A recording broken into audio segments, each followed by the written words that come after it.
Welcome to Just Asia, AHRC TV's weekly human rights program. These are the headlines. Pakistan Airlines employees killed in protests against privatization.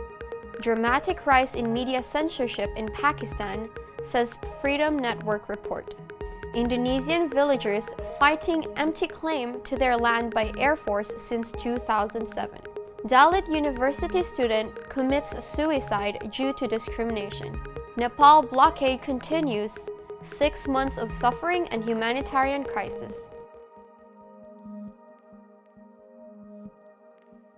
Welcome to AHRC TV's Just Asia. I am Julia Roblando. 3 employees of Pakistan International Airlines have been killed in clashes near the Jinnah International Airport, Karachi on February 3. The employees were on a countrywide protest against the privatization of the national airlines. Senior flight engineer Mr. Salim Akbar and the leader of the Joint Action Committee of the airline employees, Mr. Inayat Raza, are among those killed. Protesters have said the paramilitary force, Pakistan Rangers, fired live bullets following a confrontation as Rangers personnel tried to block the protesters from nearing the airport. Although the victims died of bullet wounds, the Pakistan Rangers and the police deny opening fire at the site. Around 30 persons were injured when the paramilitary resorted to baton charges and fired water cannons and rubber bullets. This includes 2 women and 5 journalists. Several protesters were also taken into custody. The chairman of PIA has resigned in protest against the brutality of the law enforcement officers. The violence occurred as hundreds of airline employees held the latest of a months-long series of protests against plans to privatize the PIA. As the strike announced by the JAC entered the 8th day, Prime Minister Nawaz Sharif called for the implementation of the Essential Services Maintenance Act, under which all union activities are suspended and employees told to report on duty. This sparked the anger of the PIA employees who came out to the protest.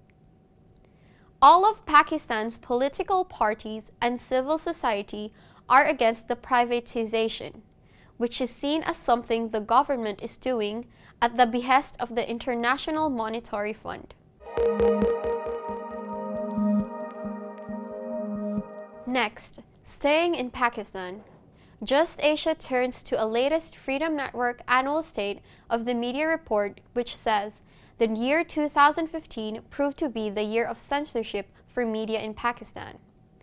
Freedom Network is an independent Pakistani media and civil liberties watchdog. According to its latest report, while 2014 was the most murderous year for press freedom in Pakistan, with 14 journalists killed, 2015 saw a dramatic rise in censorship. In fact, both journalists and media houses faced a silent but potent crackdown on dissent and freedom of expression not seen before under civilian rule. One worrying manifestation of this crackdown on freedom of expression was the notorious return of the press advice practice regulatory authorities for both print and electronic media. The Pakistan Electronic Media Regulatory Authority and the Press Council of Pakistan routinely advised the press to avoid criticism of Saudi Arabia for its war with Yemen or the Hajj stampede. The Asian Human Rights Commission adds that media houses continue to be monitored by Pakistan's military establishment and intelligence agencies. Journalists and editors report they are forced to project the success of various military operations without mentioning casualties, as provided by human rights organizations.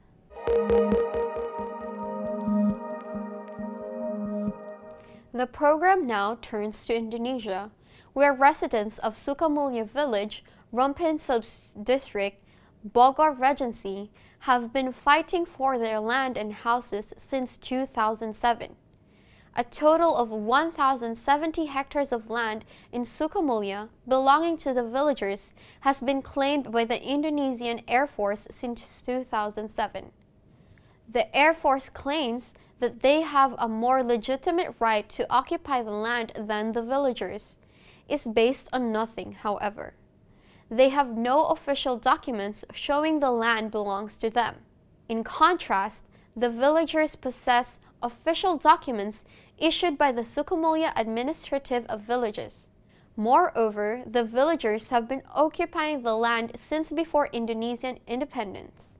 The villagers have done a lot of advocacy, such as lobbying the government, parliament, National Land Agency, and the Air Force itself, but with no results. Hundreds of public protests have been conducted, the latest on 29th of January 2016, where the Asian Human Rights Commission also participated in front of the Bogor Regency Office.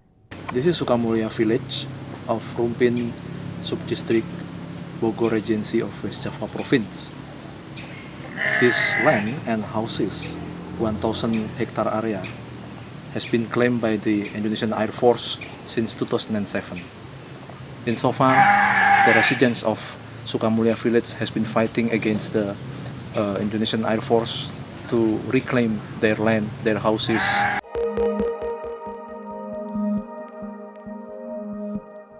From India, just now reports on the suicide of young Dalit scholar Mr. Rohit Vemula. Rohit chose to end his life after facing discrimination from the management of Hyderabad University. The harassment included the university failing to pay his research grant. Rohit's suicide is yet another example of the continuing Brahminical domination that suppresses the less privileged communities in India, particularly the Dalits. Together with the continuance of caste discrimination, incidents like that of Rohit's suicide, the murder of Dr. Maleshipa Kalburgi in August 2015, and the withdrawal from circulation of Mr. Perumal's Murugan's books, showcase the failure of India's criminal justice institution. Caste-based discrimination is a form of violence like any other form of discrimination, and the negation of concepts of equality and dignity. According to AHRC, any change in this practice requires the radical reformation of India's criminal justice institutions. Unfortunately, the country's Dalit and intellectual movements have yet to appreciate the pivotal role justice institutions play in this social reform. Until a focused effort is made to reform justice institution, the AHRC is the opinion of that the caste-based discrimination will continue.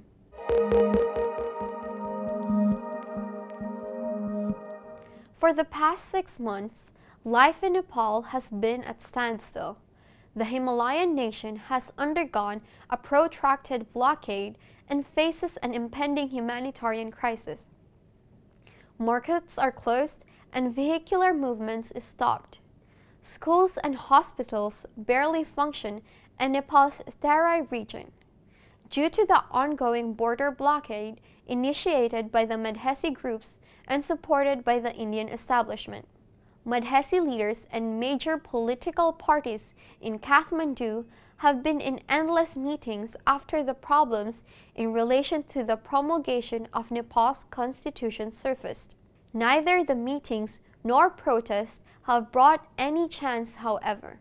All they have brought is more suffering to the Nepali people, mostly people from the southern belt. Just Asia interviews Dipendra Jha, advocate of the Supreme Court of Nepal and active member of the Madhesi think tank group, asking him to shed light on the protracted blockade. Look, the recent amendment that was done by the government has not been able to address the issue in a substantive way. Because principally they have amended, it is good and positive step, but it has not taken population as a sole basis for constituency delimitations. That's the main agenda they have. Even the issue of upper house has not been amended in the recent amendment. So what the demand is that we should get constituency based on our population. If we take geography, if we mix geography, we have less geography but big population in Tarai. So population should be the sole basis or main basis of constituency delimitation. That's one of the major agendas. Second, what they have been arguing that interim constitution has ensured proportional inclusion of all the marginalized community in the state structures, but the new constitution failed to recognize that right in the fundamental chapter. Recently, it is included. The recent amendment has included the term proportional, but the way cluster has been kept, like economically weaker khas area, it means that they have ensured reservation for the Brahmin upper caste. So they take it as like not addressing their issue as a whole. They try to create artificial scarcity because some of the government institutions involved in black marketing. Even some security forces are arrested for doing the black marketing. Some well corporation staffs are involved. So I see it is a state-sponsored black marketing showing crisis. Yeah, definitely the government has to investigate all the killings that took place in the last 5 months. For the protester also, they have to conduct the protest in a peaceful and non-violent means. They shouldn't carry weapons and gun or anything. And except that, there should be enough sensitivity among protesters not to do any kind of activity that could affect the livelihood of the poor and post-earthquake reconstruction.